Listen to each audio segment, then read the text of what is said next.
నిర్వాసితులకు న్యాయం చేయమంటున్న బీసెట్టి బాబ్జీ. ప్రభుత్వం జిందాల్ కర్మాగారం ఏర్పాటుకు సేకరించిన భూముల్లో చిన్న పరిశ్రమలు ఏర్పాటు చేసి రైతులకు, రైతు కుటుంబాలకు వెంటనే ఉపాధి కల్పించాలని నిర్వాసితుల కుటుంబాలు కోరుకుంటున్నాయని, జిందాల్ యాజమాన్యం రైతు సమస్యలపై మానవతా దృక్పథంతో వ్యవహరించాలని లోక్ సత్తా పార్టీ రాష్ట్ర అధ్యక్షులు బీసెట్టి బాబ్జీ జిల్లా అధికారులను, జిందాల్ యాజమాన్యాన్ని కోరారు. లోక్ సత్తా పార్టీ బృందంతో కిల్తంపాలెం, చినఖండేపల్లి, ముషిడిపల్లి, మూలబొడ్డవర, చీడిపాలెం, పెదఖండేపల్లి గ్రామాల్లో పర్యటించి జిందాల్ బాధిత రైతులను కలుసుకుని వారి నుండి వినతిపత్రాలు స్వీకరించారు. కోట మండలంలో 2008 సంవత్సరంలో భూసేకరణ జరిగింది. జిందాల్ పరిశ్రమ అల్యూమినియం కర్మాగారం ఏర్పాటు చేస్తామని చెప్పి ఇది 1.4 మిలియన్ టన్నుల కర్మాగారం. ఇది దురదృష్టం, కర్మాగారం వేగంగా ఏర్పాటు చేయకపోవడం వల్ల 17-18 సంవత్సరాలు గడిచిపోవడం వల్ల ఇక్కడ కొత్త సమస్యలు పుట్టుకొచ్చాయి. ఈ కొత్త సమస్యలు ఏంటంటే రైతుల్ని చాలా మభ్యపెట్టి ఏ పార్టీ వాళ్ళు ఆ పార్టీ రాజకీయాల్ని ఆడిస్తూ జనాల్ని తోలుబొమ్మల్లాగా ఆడించడం అలవాటు చేశారు.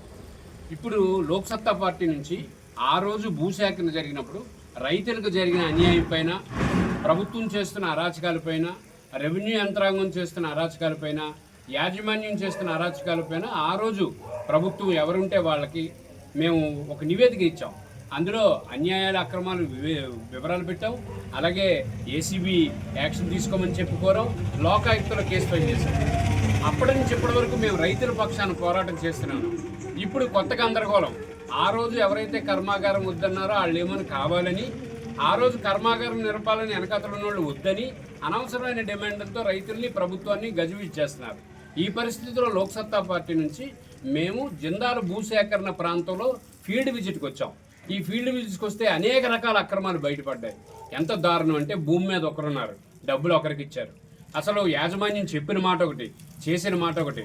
తర్వాత నిర్వాసితుల సంగతి ఏంటి, తర్వాత మినిమంగా ఉద్యోగాలు ఇస్తా ఉన్నారు. ఎవరికి ఇస్తారు, ఎక్కడ ఇస్తారు, ఎప్పుడు ఇస్తారు, అసలు ఈ కంపెనీలు ప్రారంభిస్తారా లేదా? ఇన్నోటి సందిగ్ధమైన పరిస్థితుల్లో మేము ఈరోజు గ్రామాలన్నీ పర్యటిస్తే రైతులు ఏం చెప్తున్నారు, కర్మాగారం పెట్టమని అంటున్నారు. ఎట్టి పరిస్థితుల్లో కర్మాగారానికి వ్యతిరేకం కాదంటున్నారు, కానీ మా సమస్య పరిష్కరించండి అంటున్నారు. సమస్యలు చాలా చిన్నవి, ప్రభుత్వం పట్టించుకుంటే ఈ సమస్యలు చాలా వేరంగా క్లియర్ అయిపోతాయి. కానీ దురదృష్టం, ఒక్కొక్క రాజకీయ పార్టీ ఎజెండా ఒక్కొక్కలాగా ఉంది.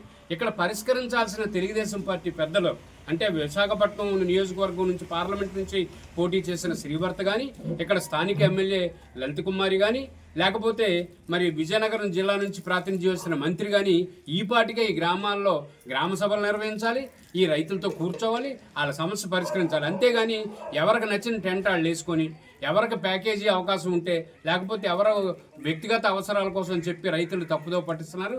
దీన్ని లోక్సత్తా పార్టీ నుంచి తీవ్రంగా వ్యతిరేకిస్తున్నాం.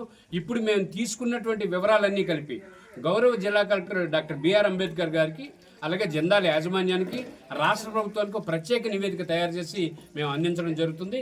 దయచేసి రైతులు కూడా తమకు జరుగుతున్న అన్యాయాన్ని నిర్భయంగా ముందుకొచ్చి తెలియజేయాలని లోక్సత్తా పార్టీ రాష్ట్ర అధ్యక్షుడిగా నేను కోరుతున్నాను.